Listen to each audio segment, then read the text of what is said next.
నమస్తే అండి.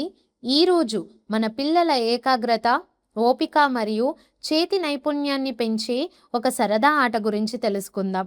అదే గ్లాసుల మీద గ్లాసులు పేర్చడం ఆట. దీనికోసం ప్రత్యేకంగా ఏమీ అవసరం లేదు. ఇంట్లో ఉండే 3 చిన్న స్టీల్ గ్లాసులు లేదా కాళీ అగ్గిపెట్టెలు ఉంటే చాలు.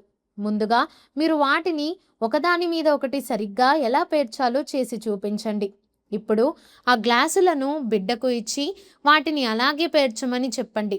బిడ్డ పేర్చేటప్పుడు గ్లాసులు పడిపోతే ఏమీ పర్లేనట్టుగా నవ్వి మళ్ళీ ఒకసారి పెట్టు నాన్నా అని ప్రేమగా ప్రోత్సహించండి. బిడ్డ సరిగ్గా ఒకదాని మీద ఒకటి పేర్చిన ప్రతిసారి అబ్బో, మా బంగారం ఎంత బాగా పెట్టేస్తుందో అని ఆనందంగా చప్పట్లు కొట్టండి. బిడ్డ ఏకాగ్రతతో గ్లాసులను పడిపోకుండా పేర్చగానే భలే భలే ఎంత బాగా పెట్టేశావో అని మురిసిపోతూ మెచ్చుకోండి.